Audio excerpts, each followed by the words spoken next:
प्रचंड आनंद आहे। आणि त्याचबरोबर आपण इथे पाहतात सर्व सिंधुदुर्गवासीय या घोषणेमुळे खुश आहेत। युनेस्कोच्या यादीमध्ये आपल्या महाराष्ट्रातील 11 किल्ले आणि तमिळनाडूतील जिंजीतील असा 12 किल्ल्यांचा आणि त्यातला विशेष आनंद होतोय की आपला सिंधुदुर्ग पर्यटन जिल्ह्यातील दोनही दुर्ग विजयदुर्ग आणि सिंधुदुर्ग हे युनेस्कोच्या यादीमध्ये समाविष्ट झालेले आहेत। त्याच्यामुळे सिंधुदुर्गवासियांना खूप आनंद झालेला आहे। फक्त प्रेरणोत्सव समितीने तर महाराष्ट्रातील तमाम शिवप्रेमी तमाम शिवसंघटना यांना प्रचंड आनंद झालेला आहे। कारण ही गेल्या काही वर्षाची आमची धडपड होती। महाराष्ट्रातल्या सगळ्या शिवसंघटना किल्ल्यांवर प्रेम करतात, गडांवर प्रेम करतात, अशा सगळ्या लोकांची तपश्चर्या आज फळास आली आणि महाराष्ट्रातले 10 जिल्हे 11 जिल्हे आणि युनीचा एक अशी महाराजांची युद्धनीती।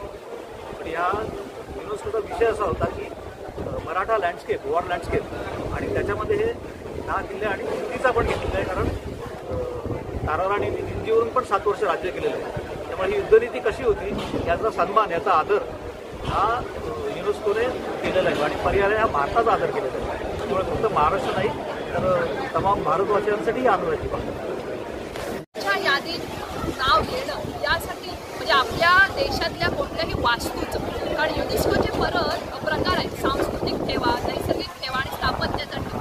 त्यामुळे आपल्या देशातल्या अशा वास्तू याव्यात यासाठी प्रत्येक देश प्रयत्न करत असतो। आणि हे यावेळी जे आपण म्हणजे महाराष्ट्र सरकारचं कौतुक आहे की यावेळी त्यांनी युनेस्कोसाठी महत्त्वाची गोष्ट निवडली की मराठा आरमार, मराठा स्ट्रक्चर शिवाजी महाराजांच्या काळात आणि हे एकूण 12 होते आणि तामिळनाडूतला एक, यामध्ये 11 आणि तामिळनाडूतला एक 12 का तर या किल्ल्यांवरून महाराजांनी आपलं मराठी साम्राज्य किंवा स्वराज्य निर्माण केलं आणि यातले अनेक किल्ले हे छत्रपती शिवाजी महाराजांनी बांधलेले आहेत, सुधारलेले आहेत। त्यामुळे त्या सगळ्यांना मराठी स्थापत्याचा इतिहास युनेस्को जेव्हा एखादी गोष्ट आपल्या यादीत घेते त्यासाठी प्रचंड अनेक टर्म्स असतात, अनेक अटी शर्ती असतात, वेगवेगळ्या समित्या त्याचं परीक्षण निरीक्षण करतात आणि हा खरोखर सांस्कृतिक वारसा आहे का, हा ऐतिहासिक वारसा आहे का आणि हा किती प्राचीन आहे या गोष्टी बघून मग युनेस्को आपल्या ताब्यामध्ये एखादी वास्तू घेते। आता या सगळ्या गोष्टींवर जेव्हा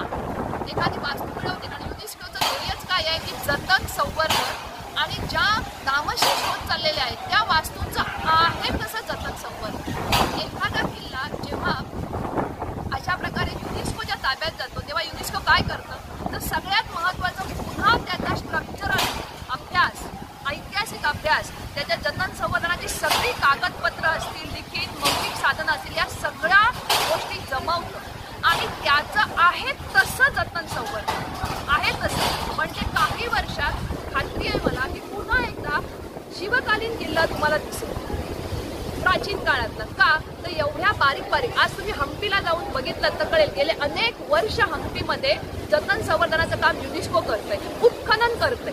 आज आपल्या सिंधुदुर्ग किल्ल्यासाठी हे का महत्त्वाचं आहे, पर्यटन जिल्हा आहे, पर्यटनासाठी वर्ल्ड हेरिटेज साईट म्हटल्यानंतर अनेक परदेशी पर्यटक येतात, त्यामुळे इकॉनॉमी वाढणार हे निश्चित आहे, पर्यटक येणारच। पण इतिहास संशोधक म्हणून मला काय वाटतं की कोणत्याही वास्तूच्या जतन संवर्धनात महत्त्वाचा असतो पैसा आणि हा पैसा तर आपल्याला वर्ल्ड बँकेकडून येणार आहे, कारण युनेस्कोतर्फे हा पैसा येणार आहे। कारण आज आपल्या किल्ल्यात आपल्याला अभिमान आहे परंतु मूळ वास्तू शिल्लक नाही आणि त्या मूळ वास्तू म्हणजे नकाशाही शिल्लक नाही आहे। नकाशे आहेत आपल्या परदेशात, ते आणण्याचा आम्ही प्रयत्न करतोय, पण त्या मूळ वास्तूंचं उत्खनन करणं, त्या दगडांचा अभ्यास करणं, त्या प्रकारचे दगड मिळवणं आणि त्या वास्तू कशाच्या कशा उभारणं हे काम फक्त युनेस्कोच करू शकतं।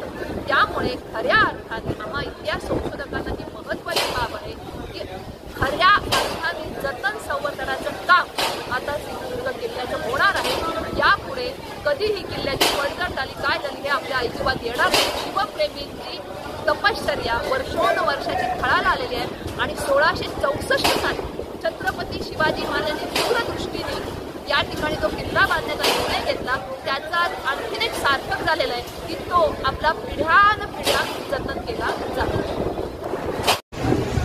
आपला जिल्हा हा सिंधुदुर्ग किल्ल्यावरनं ओळखला जातो आणि काल फ्रान्समध्ये झालेल्या युनेस्कोच्या परिषदेमध्ये आपल्या जिल्ह्यातले 2 किल्ले सिंधुदुर्ग सिंधुदुर्ग आणखी विजयदुर्ग यांचा युनेस्कोच्या यादीमध्ये समावेश झालेला आहे आणि हा अत्यंत आनंदाचा दिवस आमच्या सगळ्यांसाठी आहे। गेले 2 वर्ष सातत्याने या सगळ्या विषयासाठी प्रशासकीय यंत्रणा आणि शिवप्रेमी यासाठी प्रयत्न करत आहेत। ते खरं म्हणजे राष्ट्रीय स्वयंसेवक संघाचे सरसंघचालक मोहनजी भागवत यांनी किल्ल्याला भेट दिली होती 2 वर्षापूर्वी। तिथून त्यांना दाखवण्यासाठी जी मॉडेल्स तयार केली होती आपण, तीच मॉडेल्स पुढे भविष्यामध्ये युनेस्कोच्या टीमसमोर आपण प्रेझेंटेशन केलं। त्यानंतर एक 7 ते 8 महिन्यांनी झालेला नेव्ही डे असा कार्यक्रम असेल, त्या नेव्ही डेच्या कार्यक्रमाला सन्माननीय पंतप्रधान नरेंद्र मोदींची या मालवणमध्ये उपस्थिती, या सगळ्याचा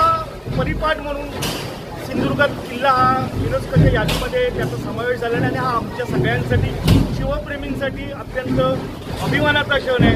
आणि यासाठी पाठपुरावा करणारे आमचे महाराष्ट्राचे मुख्यमंत्री देवेंद्रजी फडणवीस आणि सांस्कृतिक मंत्री यांचा विशेष उल्लेख करावासा वाटतो। आशिष शेलार साहेब की या खात्याचे मंत्री आहेत, त्यांनी या सगळ्या विषयाचा विशेष पाठपुरावा केला होता। या सगळ्यांचे आभार मानतो आणि लवकरात लवकर या सगळ्या पार्श्वभूमीवर की सन्माननीय मंत्री आहेत, कॅबिनेट मंत्री आशिष शेलार लवकरात लवकर आता त्यांच्याशी बोलणं किल्ल्याला भेट देण्यासाठी ते आपल्या जिल्ह्यामध्ये त्या किल्ल्यावर येणार आहेत आणि त्यावेळेला आणखी याच्यापेक्षा जोरात आम्ही आनंद उत्साह साजरा करू। धन्यवाद।